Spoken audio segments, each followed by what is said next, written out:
ರಾಮಚಂದ್ರ ಗೌಡ ರಾಷ್ಟ್ರೀಯ ಸ್ವಯಂ ಸೇವಕ ಸಂಘದ ನಿಷ್ಠಾವಂತ ಕಾರ್ಯಕರ್ತರು, ಕರ್ನಾಟಕ ರಾಜ್ಯ ಬಿಜೆಪಿಗೆ ಅಡಿಪಾಯ ಹಾಕಿದವರಲ್ಲಿ ಪ್ರಮುಖರು ಇಂದು ಕೊನೆಯುಸಿರೆಳೆದಿದ್ದಾರೆ. ದೀರ್ಘಕಾಲದ ಅನಾರೋಗ್ಯದಿಂದ ಬಳಲಿದ್ದ ಅವರು ಬೆಂಗಳೂರಿನ ಖಾಸಗಿ ಆಸ್ಪತ್ರೆಯಲ್ಲಿ ಚಿಕಿತ್ಸೆ ಪಡೆಯುತ್ತಿದ್ದರು. 4 ದಶಕಗಳ ಕಾಲ ಸಾರ್ವಜನಿಕ ಸೇವೆಯಲ್ಲಿ ತೊಡಗಿದ್ದ ರಾಮಚಂದ್ರ ಗೌಡರು 6 ಬಾರಿ ವಿಧಾನ ಪರಿಷತ್ಗೆ ಆಯ್ಕೆಯಾದವರು. ಸಚಿವರಾಗಿಯೂ ತಮ್ಮ ಛಾಪು ಮೂಡಿಸಿದವರು. ಮುಖ್ಯವಾಗಿ ಶಿಕ್ಷಕರ ಸಮಸ್ಯೆಗಳನ್ನ ಸದನದಲ್ಲಿ ಪ್ರಸ್ತಾಪಿಸಿ ಅವುಗಳಿಗೆ ಪರಿಹಾರ ಕಂಡುಕೊಳ್ಳುವಲ್ಲಿ ಯಶಸ್ವಿಯಾದವರು. ಯಡಿಯೂರಪ್ಪ, ಡಾಕ್ಟರ್ ವಿಎನ್ ಆಚಾರ್ಯ, ಎಸ್ ಮಲ್ಲಿಕಾರ್ಜುನಯ್ಯ ಮುಂತಾದವರೊಂದಿಗೆ ರಾಜ್ಯದಲ್ಲಿ ಮೊದಲಿಗೆ ಜನಸಂಘ, ನಂತರ ಬಿಜೆಪಿಯನ್ನ ಕಟ್ಟಿ ಬೆಳೆಸಿದವರು. ಆರ್ಎಸ್ಎಸ್ಗೆ 100 ವರ್ಷ ಆದ ಹಿನ್ನೆಲೆಯಲ್ಲಿ ಹೊಸತಿಗಂತ ಡಿಜಿಟಲ್ ಚಾನೆಲ್ ಜೊತೆ ತಮ್ಮ ದೀರ್ಘಕಾಲದ ಸಾಮಾಜಿಕ ಜೀವನದ ಮೆಲುಕು ಹಾಕಿದ್ರು. ಮುಖ್ಯವಾಗಿ ತುರ್ತು ಪರಿಸ್ಥಿತಿಯ ದಿನಗಳನ್ನ ನೆನಪು ಮಾಡಿಕೊಂಡಿದ್ರು. ಆ ಸಂದರ್ಶನದ ಆಯ್ದ ಭಾಗ ಈಗ ನಿಮ್ಮ ಮುಂದೆ. ನಮಸ್ಕಾರ ರಾಮಚಂದ್ರ ಗೌಡ್ರೆ. ನಮಸ್ಕಾರ ರಾಮಚಂದ್ರ ಗೌಡ್ರೆ, ನೀವು ಹೇಗೆ ಸ್ವಯಂ ಸೇವಕರಾದಿರಿ ಮತ್ತು ರಾಷ್ಟ್ರೀಯ ಸ್ವಯಂ ಸೇವಕ ಸಂಘಕ್ಕೆ ಹೇಗೆ ಆಕರ್ಷಿತರಾದಿರಿ, ಅದ್ರ ಬಗ್ಗೆ ಸ್ವಲ್ಪ ಹೇಳ್ಬೋದಾ? ನಾನು ಶೇಷಾದ್ರಿಪುರದಲ್ಲಿ ಮನೆಯಲ್ಲಿದ್ದೆ. ನಮ್ಮ ಚಿಕ್ಕಪ್ಪನ ಮಗ ನನಗಿಂತ ದೊಡ್ಡವನು. ಅವನು ರಾಷ್ಟ್ರೀಯ ಸ್ವಯಂ ಸೇವಕದ ಸಹಾಯಕ ಸ್ವಯಂ ಸೇವಕ. ಯಾವ ಇಸ್ವಿ ಹೇಳ್ಬೋದಾ? 1947ರಲ್ಲಿ. ಓ, 47ರಲ್ಲಿ ಅವನು. ಆವಾಗಲೇ ಸಂಘ 1948ರಲ್ಲಿ RSS ಕ್ಯಾಂಪ್ ಆದಾಗ ನಾನು ಕರ್ಕೊಂಡೋಗಿ ಯಶವಂತಪುರದಲ್ಲಿ ಮೈದಾನ ಎಲ್ಲ ಕ್ಲೀನ್ ಮಾಡಿಸ್ದ. ಆವತ್ತಿಂದನೂ ನಾನು 1947-48ರಿಂದನೂ ನಾನು ರಾಷ್ಟ್ರೀಯ ಸ್ವಯಂ ಸೇವಕ ಸಂಘದ ಸ್ವಯಂ ಸೇವಕನೇ. ಸಂಘದಲ್ಲಿ ನೀವು ಏನನ್ನು ವಿಶೇಷವಾಗಿ ಕಂಡುಕೊಂಡ್ರಿ? ಸಂಘದಲ್ಲಿ ಜಾತಿ ಅನ್ನೋದಿಲ್ಲ, ಹಿಂದೂಗಳು ಅನ್ನೋದು ಒಂದೇ ಒಂದು ಪ್ರಮುಖವಾದ ವಿಶೇಷತೆ ನಮ್ಮನ್ನ ಆಕರ್ಷಣೆ ಮಾಡಿದ್ದು. ಅಚ್ಚಾ. ನಾವು ನನ್ನನ್ನು ಸಂಘಕ್ಕೆ ಕರ್ಕೊಂಡು ಹೋದವರು ಪುಟ್ಟಣ್ಣ ಅಂತ ತೀರ್ಕೊಂಬಿಟ್ರು. ಅವರು ಬ್ಯಾಚುಲರ್. ಎ ವಿ ನರಸಿಂಹನ್ ನಮ್ಮ ಜನಸೇವಾದಲ್ಲಿ ಇಂಜಿನಿಯರ್ ಆಗಿದ್ದರು. ಅವರಣ್ಣ ಎ ವಿ ಶ್ರೀನಿವಾಸ್ ಅಂತ ಅವರು ಅಮೇರಿಕಾದಲ್ಲಿದ್ದಾರೆ, ಇಲ್ಲೋ ಗೊತ್ತಿಲ್ಲ, ಇವರಿದ್ದಾರೆ. ಅವರು ನಮ್ಮ ಮನೆಗೆ ಬಂದು ಕರ್ಕೊಂಡು ಹೋಗೋರು ಸಂಘಕ್ಕೆ. ಅವಾಗ ಕರ್ಕೊಂಡು ಹೋದರೆ ನಾವು ಆಂಜನೇಯನ ದೇವಸ್ಥಾನದಲ್ಲಿ ವ್ಯಾಯಾಮ ಮಾಡ್ತಾಯಿದ್ವಿ. ಇಲ್ಲೇನು ಮಾಡ್ತಾರೆ, ಅಲ್ಲಿ ಬನ್ನಿ ಅಂತ ಕರ್ಕೊಂಡು ಹೋದ್ರು. ಆವಾಗ ಹೋಗಿದ್ದವ್ರು ನಾವು. ಸಂಘದಲ್ಲಿ ನೀವು ಯಾವ ವ್ಯಕ್ತಿಗಳನ್ನು ಹೆಚ್ಚು ಆಗಾಗ ಭೇಟಿಯಾಗ್ತಾ ಇದ್ರಿ? ಸಂಘದಲ್ಲಿ ಯಾದವರಾಜ್ ಜೋಶಿ ಅವರು ಭಾಳ ಕ್ಲೋಸ್ ನನಗೆ. ಓ.ವೆ. ಶೇಷಾದ್ರಿ ಅವರು ಅಷ್ಟೇ ಕ್ಲೋಸು. ಕೃಷ್ಣಪ್ಪನವರು, ಕೃಷ್ಣಪ್ಪ ಅವರು, ಅಜಿತ್ ಕುಮಾರ್ ಸ್ಟೂಡೆಂಟ್ ಆಗಿದ್ದರು. ಜಯದೇವ್ ಅವರು ಕೆಲಸದಲ್ಲಿದ್ದರು. ಮಲ್ಲಿಕಾರ್ಜುನಯ್ಯ, ಜಯದೇವು, ಒಬ್ಬರು CB ನರಸಿಂಹಯ್ಯ ಎಲ್ಲ ಒಂದು ರೂಮ್ ಮಾಡ್ಕೊಂಡು ವಾಸ ಮಾಡ್ತಾಯಿದ್ರು. ಅವರೆಲ್ಲ ಶಾಖೆಗೆ ಬರೋರು. ನಾನು ಪುಲಕೇಶಿ ಶಾಖೆಗೆ ಅಲ್ಲಿಗೆ ಹೋದೆ. ಮುಂಚೆ ಪುಲಕೇಶಿ ಶಾಖೆ ಶೇಷಾದ್ರಿಪುರ ಫಸ್ಟ್ ಮೈನ್ ರೋಡಲ್ಲಿತ್ತು. ಅಲ್ಲಿಂದ ಅಲ್ಲಿಗೆ ಹೋದೆ ನಾನು. ಸಂಘದ ಶಿಕ್ಷಣ ಅಂದರೆ ಈ ಪ್ರಾಥಮಿಕ ಶಿಕ್ಷಾ ವರ್ಗ, OTC ಈ ಥರದ್ದಕ್ಕೆ ನೀವು ಭಾಗವಹಿಸಿದ್ದೀರಾ? ಒಂದು OTCಗೂ ನಾನು ಹೋಗಿಲ್ಲ. OTCಗೆ ಹೋಗುವಾಗ ನಾನು ಶಾಖೆ ನೋಡ್ಕೋತಾ ಇದ್ದೆ. ಓ, ಸರಿ. ಎಲ್ಲರೂ OTCಗೆ ಹೋದರೆ ನನಗೆ ಶಾಖೆ ನೋಡ್ಕೊಳ್ಳೋ ಕೆಲಸ ಕೊಟ್ಟು ಹೋಗ್ತಾಯಿದ್ರು. ಸಂಘದಲ್ಲಿ ನಿಮಗೆ ಯಾವುದಾದ್ರೂ ಜವಾಬ್ದಾರಿಗಳಿತ್ತಾ? ಮುಖ್ಯ ಶಿಕ್ಷಕ, ಕಾರ್ಯವಾಹ ಆ ಥರ ಏನಿಲ್ಲ. ನಾನು ಸಂಘದಲ್ಲೇ ಜವಾಬ್ದಾರಿಯಾಗಿದ್ದು ಅಂದರೆ ತರುಣ ಶಿಕ್ಷಕ ಆಗಿದ್ದೆ. ಜನಸಂಘದ ಮೊದಲ ಕಾರ್ಪೊರೇಟ್ರು ನೀವು ಆದ್ರಿ ಬೆಂಗಳೂರಿನಲ್ಲಿ 1970ರಲ್ಲಿ. ಅದುವರೆಗೆ ಜನಸಂಘದಿಂದ ಯಾರಾದರೂ ಎಲೆಕ್ಷನ್ಗೆ ನಿಂತರೆ ಅವರಿಗೆ ಠೇವಣಿ ಹೋಗೋದು ಖಚಿತ ಅಂತ ಎಲ್ಲರಿಗೂ ಗೊತ್ತಿತ್ತು. ಆದರೆ ನೀವು ಮೊದಲನೇ ಬಾರಿ ಮಹಾನಗರ ಪಾಲಿಕೆಯಲ್ಲಿ ನಿಂತು ಗೆದ್ರಿ. ಆವಾಗ ವಿಕ್ರಮದ ಸಂಪಾದಕರಾದಂಥ ಮಲ್ಲಿರು ಜನಸಂಘದ ಪ್ರಚಂಡ ವಿಜಯ ಅಂತ ಒಂದು ದೊಡ್ಡ ಹೆಡ್ಡಿಂಗ್ ಹಾಕಿ ಒಂದು ಬರೆದಿದ್ರು ಸುದ್ದಿಯನ್ನು. ಆ ಸಂದರ್ಭದಲ್ಲಿ ಜನಸಂಘದ ಸ್ಥಿತಿ ಹೇಗಿತ್ತು ಬೆಂಗಳೂರಿನಲ್ಲಿ? ಜನಸಂಘ ಅಂತಂದ್ರೆ ನಗುತ್ತಾ ಇದ್ರು. ನಾನು ಜನಸಂಘದ ಅಭ್ಯರ್ಥಿ ಅಂತಂದರೆ ಸುಮ್ಮನೆ ನಗೋರು, ಇವನು ಯಾಕೆ ಹೋಗಲ್ಲ ನಿಂತವನೇ ಅಂತ. ಆಯ್ತಪ್ಪ, ನಾವು ಪಕ್ಷ ಕಟ್ಟಬೇಕು ನಿಂತಿದ್ದೀವಿ, ಚುನಾವಣೆಯಲ್ಲಿ ಗೆಲ್ಲಬೇಕಂತೇನಿಲ್ಲ, ರಾಷ್ಟ್ರ ಮಟ್ಟದ ಒಂದು ಪಾರ್ಟಿ ಆಗಬೇಕು ಅಂತ ಓಡಾಡ್ತಾ ಇದ್ದೀವಿ. ಅದಕ್ಕೋಸ್ಕರವಾಗಿ ನಾವು ಚುನಾವಣೆಯಲ್ಲಿ ಗೆಲ್ತೀವಿ ಅಂತ ಚುನಾವಣೆಗೆ ನಿಲ್ತಿಲ್ಲ. ನಾವು ನಿಂತಿರೋದು ಪಕ್ಷ ಕಟ್ಟಕ್ಕೆ ಅಂತ. ನಿಮ್ಮ ಜೊತೆಗೆ ಇನ್ಯಾರು ಗೆದ್ದಿದ್ರು ಅವಾಗ? ಇನ್ನೊಬ್ರು ಯಾರೋ ಗೆದ್ದಾಗಿತ್ತಲ್ಲ? ನನ್ನ ಜೊತೆಲಿ ಇನ್ನಿಬ್ಬರು ಗೆದ್ದರು. ಇನ್ನಿಬ್ಬರು ಎಸ್ ಕೃಷ್ಣಯ್ಯ ಅಂತ ಅಡ್ವೊಕೇಟ್, ಅಡ್ವೊಕೇಟ್. Labour advocate. ಹೌದು. ಇನ್ನೊಬ್ಬರು ಶ್ರೀನಿವಾಸ ಅಯ್ಯಂಗಾರ್ ಅಂತ, KR ಶ್ರೀನಿವಾಸ ಶ್ರೀನಿವಾಸ ಅಯ್ಯಂಗಾರ್. ಶ್ರೀನಿವಾಸ ಅಯ್ಯಂಗಾರ್ ಇದ್ದಾರೆ, ಕೃಷ್ಣಯ್ಯ ಇಲ್ಲ. ಸೊ 3 ಜನ ಗೆದ್ದಿದ್ರಿ ಅವಾಗ. ಚೆನ್ನಾಗಿದ್ದು. ಆಗ ಆಡಳಿತ ಪಕ್ಷದಲ್ಲಿ ಇದ್ದವ್ರದ್ದು ನಿಮ್ಮ ಬಗ್ಗೆ ಏನು ಅಭಿಪ್ರಾಯ ಇತ್ತು? ಅವರಿಗೆ ಆಶ್ಚರ್ಯ ಇತ್ತು ಅಥವಾ ಲೇವಡಿ ಮಾಡಿದ್ರು? ಯಾರೂ ಲೇವಡಿ ಮಾಡಿ ನನ್ನ ವಿಶೇಷವಾಗಿ ನಾನು ಅಷ್ಟೊತ್ತಿಗಾಗಲೇ BSc BE ಮಾಡಿದ್ದೆ. ಇವನೊಬ್ಬ ವಿದ್ಯಾವಂತ ಅಂತ ನನಗೆ ಭಾಳ ಗೌರವ ಕೊಡ್ತಾಯಿದ್ರು, ಭಾಳ ಗೌರವ ಕೊಡ್ತಾಯಿದ್ರು. ಯಾರೂ ನಮ್ಮನ್ನು ಲೇವಡಿ ಮಾಡ್ತಾ ಇರಲಿಲ್ಲ. ಮೊದಲನೇ ಮೇಯರು ಜಯಲಿಂಗಯ್ಯ, 2ನೇ ಮೇಯರು ಅನಂತಕೃಷ್ಣ, 3ನೇ ಮೇಯರು ನಾಗಣ್ಣ. ಹಾಂ. ಸೊ 2 ಬಾರಿ ನೀವು ಗೆದ್ದಿದ್ರಲ್ಲ? ಹೌದು. ಏನಾಯಿತು, ಒಂದು ಬಾರಿ ಗೆದ್ವಿ, 2ನೇ ಬಾರಿ ಚುನಾವಣೆ ಆಗಲೇ ಇಲ್ಲ. 8 ವರ್ಷ ಮುಂದಕ್ಕೆ ಹೋಯ್ತು. ಆವಾಗ ನಾವೇ ಕಾರ್ಪೊರೇಟರ್ಗಳು. 8 ವರ್ಷನೂ? 8 ವರ್ಷ ಅಂದರೆ ಅಫಿಷಿಯಲ್ ಆಗಲ್ಲ, ಅನ್ಅಫಿಷಿಯಲ್ ಆಗಿ ನಾವೇ ಕಾರ್ಪೊರೇಟ್ರು.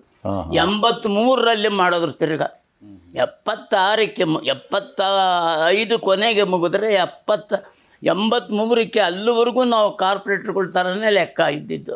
ಆಮೇಲೆ ತಿರ್ಗಾ 83ಕ್ಕೆ ಹೋಗಿ 83ರಿಂದ 88ರವರೆಗೂ ಕಾರ್ಪೊರೇಟ್ರು. ನಿಮ್ಮ ಕಾಲೇಜು ಜೀವನ ಹೇಗಿತ್ತು? ಕಾಲೇಜ್ ಜೀವನ ಚಡ್ಡಿ ಹಾಕೊಂಡು ಹೋಗ್ಬಿಡ್ತಾ ಇದ್ದೆ, ಸಂಘದ ಚಡ್ಡಿ. ಹೌದೌದು. RSS ನಿಕ್ಕರ್ ಹಾಕೊಂಡು ಹೋಗ್ಬಿಡ್ತಾ ಇದ್ದೆ. ಯಾರು ಏನು ಹೇಳ್ತಾ ಇರಲಿಲ್ವಾ? ರಾಜರತ್ನಮ್ಮ, ಏನಪ್ಪ ಹಿಂಗೆ ಬಂದುಬಿಟ್ಟಿದ್ಯಾ ನೀನು, ಇಷ್ಟು ಚೆನ್ನಾಗಿ ಕನ್ನಡ ಬರ್ತೀಯ, ಕನ್ನಡ ಮಾತಾಡ್ತೀಯ, ನೀನು ಯಾಕೆ ಹಿಂಗೆ ಬರ್ತೀಯ ಅಂದರೆ, ಸರ್ ಅಲ್ಲಿ ಹೋಗ್ತಾ ಇದ್ದೆ ಸರ್, ಟೈಮ್ ಆಗ್ಬಿಡ್ತು, ಮನೆಗೆ ಹೋಗಿ ಬಟ್ಟೆ ಹಾಕೊಂಬರ್ಲಿಲ್ಲ, ಬಂದ್ಬಿಟ್ಟೆ ಸರ್ ಅಂತ. ಜನಸಂಘದಲ್ಲಿ ನೀವು ಕಾರ್ಪೊರೇಟರ್ ಆಗಿದ್ರಿ, ಅದಲ್ಲದೆ ಪಾರ್ಟಿಯಲ್ಲಿ ಏನಾದರೂ ಜವಾಬ್ದಾರಿಗಳು ನಿಮಗೆ? ಕಾರ್ಯದರ್ಶಿ, ಅಧ್ಯಕ್ಷ? ಜನಸಂಘದಲ್ಲಿ ಎಲೆಕ್ಟ್ ಆದ ಇಟ್ಕೇನೆ ಬೆಂಗಳೂರಿನಲ್ಲಿ ನನ್ನ ವೈಸ್ ಪ್ರೆಸಿಡೆಂಟ್ ಅಂತ ಮಾಡಿದ್ರು. ರಾಮ ಜೋಯಿಸ್ ಪ್ರೆಸಿಡೆಂಟು, ನಾನು ವೈಸ್ ಪ್ರೆಸಿಡೆಂಟ್ ನಗರಕ್ಕೆ, ಬೆಂಗಳೂರು ಮಹಾನಗರ ಜನಸಂಘದ. ಈ ಕಾರ್ಪೊರೇಟರ್ ಆದ ನಂತರ ಮತ್ತೆ ನೀವು ವಿಧಾನ ಪರಿಷತ್ ಅಂದರೆ ವಿಧಾನಸೌಧದ ಒಳಗೆ ಪ್ರವೇಶ ಮಾಡಿದಿರಿ. ವಿಧಾನ ಪರಿಷತ್ತು ಸದಸ್ಯರಾಗಿ ಅಂದರೆ ಪದವೀಧರ ಕ್ಷೇತ್ರದಿಂದ ಗೆದ್ದಿದ್ರಿ. 5 ಬಾರಿನೂ ಸತತವಾಗಿ ಗೆದ್ದಿದ್ದೀರಿ. ಹೌದೌದು. ಮೊದಲನೇ ಬಾರಿ ಗೆದ್ದಾಗ ನಿಮ್ಗೆ ಏನು ಅನ್ನಿಸ್ತು? ಮೊದಲನೇ ಬಾರಿ ಗೆದ್ದಾಗಲೇ ನನಗೆ ಬೆಸ್ಟ್ ಲೆಜಿಸ್ಲೇಟರ್ ಅವಾರ್ಡ್ ಬಂತು, ಕಲ್ಮಣ್ಕರ್ ಚೇರ್ಮನ್ ಆಗಿದ್ದಾಗ. Because of my good attendance and good questions. ನಾನು ಹಾಕಿದಂಥ ಪ್ರಶ್ನೆಗಳಿಗೆ ನಾನು ಸಮಯಕ್ಕೆ ಸರಿಯಾಗಿ ಹೋಗಿ ಪೂರ್ತಿ ಪ್ರಮಾಣವಾಗಿ ನಾನು ಭಾಗವಹಿಸ್ತಾ ಇದ್ದಿದ್ದಕ್ಕೆ ನನಗೆ ಬೆಸ್ಟ್ ಲೆಜಿಸ್ಲೇಟರ್ ಅಂತ ಅವಾರ್ಡ್ ಬಂತು. ಅಂದರೆ ಜನಸಂಘದ MLC ಆಗಿದ್ರು? BJP MLCನ? BJP MLC. ನಾನು MLC ಆಗಿದ್ದು 89ರಲ್ಲಿ. 89 ಅಷ್ಟೊತ್ತಿಗೆ BJP ಆಗಿಬಿಟ್ಟು. ಈ ತುರ್ತು ಪರಿಸ್ಥಿತಿ ಸಂದರ್ಭದಲ್ಲಿ ನೀವು ಏನಾದರೂ ಜೈಲಿಗೆ ಹೋಗಿದ್ದು ಅಥವಾ ಸತ್ಯಾಗ್ರಹ ಮಾಡಿದ್ದು? ತುರ್ತು ಪರಿಸ್ಥಿತಿ ಸಮಯದಲ್ಲಿ ಜೈಲಿಗೆ ಹೋಗಿಲ್ಲ. ವಾಟರ್ ಎಜಿಟೇಷನ್ ಮಾಡಿದಾಗ ನಾನು, ಶಾಮಣ್ಣ, ರಾಮದೇವ್ ಅವರೆಲ್ಲ ಜೈಲಿಗೆ ಹೋಗಿ ಜೈಲು ಅನುಭವ ಇದೆ. ನಾನು ಯಾಕೆ ತುರ್ತು ಪರಿಸ್ಥಿತಿಯಲ್ಲಿ ಹೋಗಲಿಲ್ಲ ಅಂತಂದರೆ, ನಾನು ಮದುವೆ ಆಗಿದ್ದು 1975ನೇ ಇಸ್ವಿ. 25ನೇ ತಾರೀಕು ಜೂನ್ ಅನೌನ್ಸ್ ಆಯ್ತಲ್ಲ, ಮಾರನೇ ದಿವಸ ಮನೇಲಿ ಪೂಜೆ ಮಾಡ್ತಾ ಇದ್ದೆ ನಾನು. ನಮ್ಮ ಫ್ರೆಂಡ್ ಒಬ್ಬರು ಜೀವನ್ ಕುಮಾರ್ ಅಂತ ಬಂದರು. ಸಾರ್ ಅಂದ, ಏನಪ್ಪ ಅಂದರೆ, ಎಮರ್ಜೆನ್ಸಿ ಡಿಕ್ಲೇರ್ ಆಗೋಯ್ತು ಸಾರಪ್ಪ ಅಂದ. ನಮ್ಮನ್ನು ಇಟ್ಕೊಂಡು ಹೋಗ್ಬಿಡ್ತಾರೆ ಅಂತಂದೆ. ಇಲ್ಲ ಸರ್, ನೀವೇನೋ ಮದುವೆ ಮಾಡ್ಕೊತಾ ಇದ್ದೀರಾ. ಅವತ್ತು ಬೆಳಗ್ಗೆ ಮದುವೆ, ಸಾಯಂಕಾಲ ಈ ರಿಸೆಪ್ಷನ್ನು, ನಮ್ಮ ಮಾರನೇ ದಿವಸ ಮದುವೆಗೆ 27ನೇ ತಾರೀಕು ಮದುವೆ. ನನ್ನ ಮದುವೆಗೆ ಗುಂಡೂರಾವ್, ರಾಮದೇವ್, ರಾಮ ಜೋಯಿಸ್ ಎಲ್ಲರೂ ಅರೆಸ್ಟ್ ಆಗಿಬಿಟ್ರು. ನಾನು ಅರೆಸ್ಟ್ ಆಗಲಿಲ್ಲ. ನಾನು ಮದುವೆ ಮಾಡಿಕೊಂಡು ಒಂದು ಸೀದಾ ಕನಕಪುರದಲ್ಲಿ ಹೊಟ್ಟೋಗ್ಬಿಟ್ಟೆ. ಕನಕಪುರದಲ್ಲಿ ನನ್ನ ಹೆಂಡತಿಯ ಚಿಕ್ಕಮ್ಮನ ಮನೆಯಲ್ಲಿ ಮಾಳಗಾಳ ಅಂತಿದೆ, DK ಶಿವಕುಮಾರ್ ಸೋದರತ್ತೆ ಅವರು, ಅವ್ರ ಮನೇಲಿ ಉಳ್ಕೊಂಡೆ. 1 ತಿಂಗಳು ಅಲ್ಲಿ ಉಳ್ಕೊಂಡೆ, ಈಚೆಗೆ ಬರಲಿಲ್ಲ. ಆಮೇಲೆ ಈ ನಿಧಾನವಾಗಿ ಬರೋಕ್ಕೆ ಶುರು ಮಾಡಿದೆ. ಹನುಮಾನ್ ಅವರು ಹೋಮ್ ಸೆಕ್ರೆಟ್ರಿ, ನಾನು BDA ಮೆಂಬರ್ ಆಗಿದ್ದೆ 1975ರಲ್ಲಿ, 74ರಲ್ಲಿ. ಅವರು ಅದಕ್ಕೆ ಮುಂಚೆ ಚೇರ್ಮನ್ ಆಗಿದ್ದರು. ನಾನು ಮೆಂಬರ್ ಆಗಿದ್ದಾಗ ಅವರು ಚೇರ್ಮನ್ ಆಗಿದ್ದಾಗ ಏನೇನು ಕೆಲಸ ಬಿಟ್ಟೋಗಿತ್ತು ಅದನ್ನು ನನಗೆ ಜ್ಞಾಪಕ ಮಾಡಿ ಅದೆಲ್ಲ ಪೂರ್ತಿ ಮಾಡಿಸ್ತಾಯಿದ್ರು. ನಾನು ಅದೆಲ್ಲ ಅವ್ರಿಗೆ ಮಾಡಿದ್ರಿಂದ ಹೋಮ್ ಸೆಕ್ರೆಟ್ರಿ ಆಗಿದ್ದವರು, ರಾಮಚಂದ್ರಗೂ ಹುಟ್ರಿಗೂ RS ಸಂಬಂಧ ಇಲ್ಲ, ಅವ್ರನ್ನ ಅರೆಸ್ಟ್ ಮಾಡಬೇಡಿ ಅಂತಂದರು. ಹಂಗೆ ಬಚಾವಾದೆ ನಾನು. ಅಷ್ಟಾದರೂ ಕೂಡ ನಾನು, ಕೃಷ್ಣರಾಜು, ಆನಂದಮೂರ್ತಿ, ನರಹರಿ, ಎ ವಿ ನರಸಿಂಹನ್, ನಾವು ಯಾರೂ ಜೈಲಿಗೆ ಹೋಗಲಿಲ್ಲ. ನರಹರಿ ಸಂಘದ ಸರ್ಕಲ್ನಲ್ಲೇ ಓಡಾಡ್ತಾಯಿದ್ರು, ನಾವು ಪಬ್ಲಿಕ್ಕಾಗಿ ಓಡಾಡ್ತಾಯಿದ್ವಿ. ಕಹಳೆ ಅನ್ನೋದೊಂದು ಪತ್ರಿಕೆ ನೀವೇ ಬಹುಶಃ ಅಲ್ಲೆಲ್ಲ ಮಾಡ್ತಾಯಿದ್ರಿ. ಸುಳ್ಯದಲ್ಲಿ ಅದು ಬರೋದು ಬೆಂಗಳೂರಿಗೆ. ಅದನ್ನು ಪ್ರಚಾರ ಮಾಡೋದು ಹೇಗೆ, ನಾವೊಂದು ಸಿನಿಮಾ ಯೂನಿಟ್ ಮಾಡಿದ್ವಿ. ಸಿನಿಮಾ ಯೂನಿಟ್ ಮಾಡಿ ಸ್ಪಂದನ ಅಂತ ಒಂದು ಪಿಕ್ಚರ್ ತೆಗೆದ್ವಿ, ನಿಸರ್ಗ ಫಿಲಮ್ ಅಕಾಡೆಮಿ ಅಂತ ಒಂದು ಮಾಡಿದ್ವಿ. ಅದಕ್ಕೆ ನಾನು, ಕೃಷ್ಣರಾಜು, ಆನಂದ್ ಮೂರ್ತಿ, PN ಶ್ರೀನಿವಾಸ್ ಅಂತ ನಮ್ಮ ಹಳೆ ಸ್ವಾಮೀಜಕರು, ಅವರೇ ಹೀರೋ, ಅವರೇ ಸ್ಟೋರಿ, ಅವ್ರದ್ದೇ ಕಥನ, ಅವರೇ ಡೈರೆಕ್ಟ್ರು. ಹಿಂಗೆ ನಾವೇ ಎಲ್ಲ ಮಾಡಿಕೊಂಡು ಪ್ರೋಗ್ರಾಮ್ ಏನಂದರೆ ಇಡೀ ಕರ್ನಾಟಕ ಟೂರ್ ಮಾಡ್ಕೊಂಡು ಹೋಗೋದು ಅಂತ. ಎಲ್ಲೆಲ್ಲಿ ಹೋಗ್ತೀವೋ ಅಲ್ಲೆಲ್ಲ ಕಹಳೆ ಪತ್ರಿಕೆ ಹಂಚ್ಕೊಂಬರೋದು. ಹೀಗೆ ನಾವು ಮಾಡಿದ್ದು. ಆಮೇಲೆ ಸಿನಿಮಾ ಎಲ್ಲ ಮುಗಿದ ಮೇಲೆ ಬಂದ ತಕ್ಷಣ ನಮ್ಮ ಕಾರ್ಯಕರ್ತರು ಯಾರ್ಯಾರು ಜೈಲಿಗೆ ಹೋಗಿದ್ದಾರೆ, ಅವ್ರ ಮನೇಲಿ ಯಾರಿಗೆ ತೊಂದರೆ ಇದೆ, ನಾನು, ಕೃಷ್ಣರಾಜು, ಆನಂದ್ ಮೂರ್ತಿ ಪ್ರತಿಯೊಬ್ಬರ ಮನೆಗೆ ಹೋಗಿ ನಿಮಗೇನು ಸಮಸ್ಯೆ ಇದೆ, ಏನಾಗಬೇಕು, ದುಡ್ಡು ಬೇಕಾ, ಅಕ್ಕಿ ಬೇಕಾ, ಇದೆಲ್ಲ ವಿಚಾರಿಸಿ ಅವರಿಗೆಲ್ಲ ಸಹಾಯ ಮಾಡ್ತಾರೆ. ಈ ಜನಸಂಘದ ಕಾಲದಿಂದ ನಿಮಗೆ ಅನೇಕ ನಾಯಕರ ಪರಿಚಯ ಇದ್ದಿರ್ಬೋದು. ಅವ್ರ ಜೊತೆಗೆಲ್ಲ ಹೇಗೆ ಒಡನಾಟ ಇತ್ತು, ಯಾರ್ಯಾರ ಜೊತೆಗೆ ನಿಮಗೆ ಸಂಪರ್ಕ? ನೋಡಿ, ಅಲ್ಲಿದ್ದಾರಲ್ಲ, ಅಲ್ಲಿರೋರೆಲ್ಲ ಒಡನಾಟಗಳೇ ನನಗೆ. ಯಾರೋ ಜನಸಂಘದವ್ರು ಅಂದರೆ ಕೇರಳದಲ್ಲಿ Parameshwara, very close to me. ಅವರು ಬೆಂಗಳೂರಿಗೆ ಬಂದರೆ ಶೇಷಾದ್ರಿಪುರಂ ಸರ್ಕಲ್ನಲ್ಲಿ ಭಾಷಣ. Bharatiya Janasangh is not a political party, it is a national movement. That is what which has attracted ನಮಗೆ. ಹಾಗೆ ಮಾಡ್ತಾಯಿದ್ರು. ಗೋಪಾಲರಾವ್ ಠಾಕೂರ್ ಅಂತ, ಅವ್ರ ಫೋಟೋ ಸಿಕ್ಕಲಿಲ್ಲ ನನಗೆ, ಆಂಧ್ರದಿಂದ ಬರ್ತಾಯಿದ್ರು ಅವರು. ಆಮೇಲೆ ಇನ್ನೊಬ್ರು ಇದ್ದಾರಲ್ಲ, ಅವರು ನಮ್ಮ ಜಗನ್ನಾಥರಾವ್ ಜೋಶಿ ಭೇಟಿ ನಮಗೆ ಭಾಳ ಕಾಸ ಅವ್ರ ಸೇವೆ ಬೇಕಾದಷ್ಟು ಮಾಡಿದ್ದೀನಿ ನಾನು. ಇನ್ನೊಬ್ಬರು ಕೃಷ್ಣಮೂರ್ತಿ ಗೌಡಾಜಿ ಕ್ಯಾ हो रहा है कर्नाटक में ಅಂತಂದವರು. ಸಬ್ಬಿ ಅಚ್ಚ ಅವರ ವಯಸ್ಸು. ಅವ್ರ ಮಗಳ ಮದುವೆಗೆ ಹೋಗಿದ್ದೀವಿ ನಾವು ಮದ್ರಾಸ್ನಲ್ಲಿ. ಭಾಳ ಮಾಡಿದ್ರು, ಕೆಲಸ ಮಾಡಿದ್ರು ರಾಜ್ಯದಲ್ಲಿ. ನಮ್ಮ ರಾಜ್ಯದಲ್ಲಿ ಕೆಲಸ. ಅವರು ಇನ್ನೊಬ್ಬರು ಕೇರಳದಿಂದ ರಾಜಗೋಪಾಲ್, ಅವರು ಎಲ್ಲರೂ ನನ್ನ ಹಳೇ ಲೀಡ್ರಸ್ ಯಾರಿದ್ದಾರೆ ಪ್ರತಿಯೊಬ್ಬರದ್ದು ನನಗೆ ಕಾಂಟ್ಯಾಕ್ಟ್ ಇದೆ. ಬಾಬುರಾವ್ ದೇಶಪಾಂಡೆ ಅವರು ನಮ್ಮವರೇ ಅಲ್ವಾ. ಅವ್ರ ಹೆಸರಿನಲ್ಲೇ ಭವನ ಕಟ್ಟಬೇಕಂತ ನಾನೇ ಆ ಜಾಗ ತೊಗೊಂಡು ಅದ್ರ ರೆಕಾರ್ಡ್ಸ್ ಎಲ್ಲ ಇವತ್ತು ನನ್ನ ಹತ್ರನೇ ಇದೆ. ಅದು VS ಕೃಷ್ಣಯ್ಯರ ಹತ್ರ ಹೋಗಿ ನೋಡಿ ಬಾಬುರಾವ್ ದೇಶಪಾಂಡೆ ಬಗ್ಗೆ ಮಾಡ್ತಾಯಿದ್ದೀವಿ. ಹೌದಾ, ಅವ್ರ ಬಗ್ಗೆ ಆದರೆ ನಾನು ಇಮಿಡಿಯೇಟಾಗಿ ಅಲರ್ಟ್ ಮಾಡ್ತೀನಿ, ಸೈಟ್ ಅಲರ್ಟ್ ಮಾಡಿಸ್ಬಿಟ್ಟು. ಸೈಟ್ ಅಲರ್ಟ್ ಮಾಡಿದ್ಮೇಲೆ ಕಟ್ಬಿಟ್ಮೇಲೆ ಕಾನೂನಿಗೆ ವಿರುದ್ಧವಾಗಿತ್ತು ಅದು. ಅದಕ್ಕೆ ಹೇಳಿದೆ, ಕೃಷ್ಣಯ್ಯನವರೇ ಕಾನೂನಿಗೆ ವಿರುದ್ಧ ಅಂತಾರೆ, ಇನ್ನೊಂದು 10 ಅಡಿ ಆ ಕಡೆಯಿಂದ ನಮ್ಗೆ ಸೈಟೇ ಅಲಾಟ್ ಮಾಡಿಬಿಡ್ರಿ ಅಂತ. 10 ಅಡಿ ಸೈಟ್ ಅಲಾಟ್ ಮಾಡಿಸ್ಕೊಂಡ್ಮೇಲೆ ಸರಿ ಹೋಯ್ತು ಕಾನೂನು. ಕಾಶಿರಾವ್ ಅಂತ ಒಬ್ರು ಇದ್ರಲ್ಲ, ಕಾಶಿರಾವ್ ಗೊತ್ತು, ಇಲ್ಲಿ ಚಾಮರಾಜಪೇಟೆ ಎಮರ್ಜೆನ್ಸಿಲಿ ತೀರ್ಕೊಂಡ್ರು. ಅವ್ರದ್ದು ನಿಮಗೆ ಚೆನ್ನಾಗಿ ಕಾಂಟ್ಯಾಕ್ಟ್ ಇರ್ಬೋದು. ಕಾಂಟ್ಯಾಕ್ಟ್ ಇದೆ. ಕಾಶಿನಾಥ್ ಅವರು ಸಂಘಟನಾ ಕಾರ್ಯದರ್ಶಿ ಆಗಿದ್ದರು. ಅಂದರೆ ಫುಲ್ ಟೈಮ್ ವರ್ಕರ್ ಆಗಿದ್ದರು. ನಾನು ವೈಸ್ ಪ್ರೆಸಿಡೆಂಟ್ ಆಗಿದ್ದಾಗ ಅವರು ಸಂಘಟನಾ ಕಾರ್ಯದರ್ಶಿ ಆಗಿದ್ದರು. ಈ ಪಕ್ಷದಲ್ಲಿ ಅಂದರೆ BJP ಫಾರ್ಮ್ ಆದ ನಂತರ ಪಕ್ಷದಲ್ಲಿ ಆದಂಥ ಯಾವುದಾದ್ರೂ ಬೆಳವಣಿಗೆಗಳು ನಿಮಗೆ ಬೇಸರ ತಂದಂಥದ್ದು?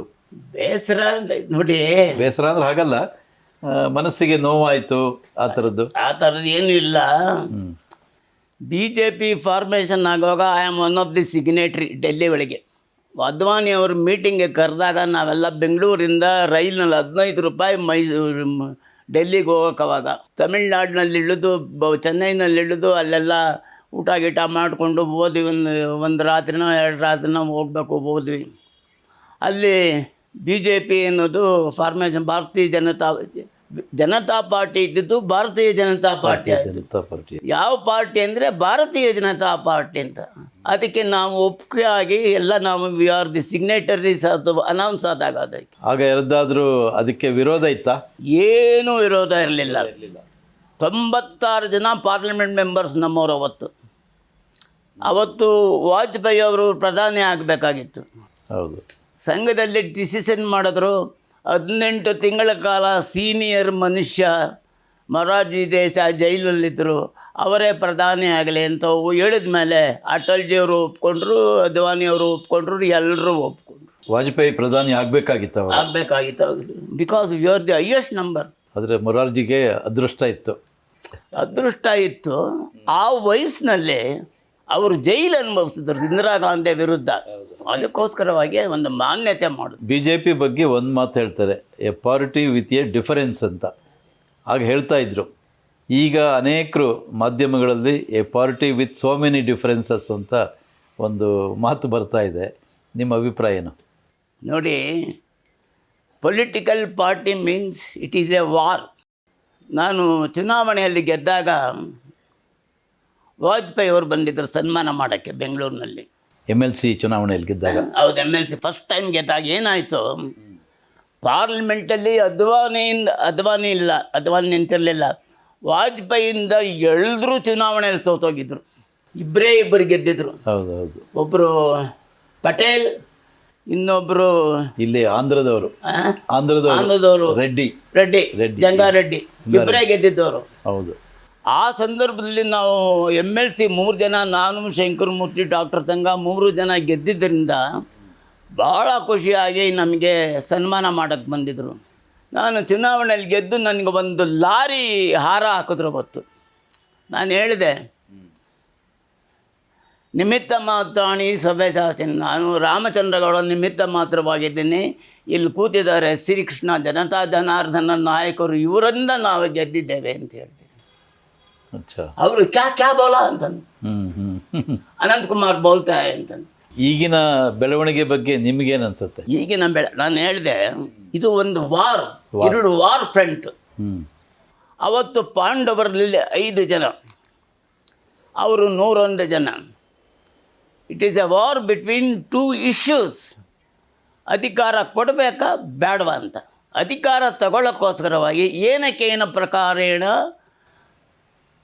ಅಧಿಕಾರ ಬೇಕು. ಆದ್ದರಿಂದ ಅಧಿಕಾರ ಬೇಕಾಗಿರೋದ್ರಿಂದ ವಾರ್ ಫೀಲ್ಡಲ್ಲಿ ಏನು ಬೇಕಾದರೂ ಮಾಡ್ಬೋದು. Whether it is A party of differences, whether it is A party of difference, both are correct. ಕೇಂದ್ರ ಮಟ್ಟದಲ್ಲಿ ಡಿಫರೆನ್ಸಸ್ ಇಲ್ಲ. ಸರಿ.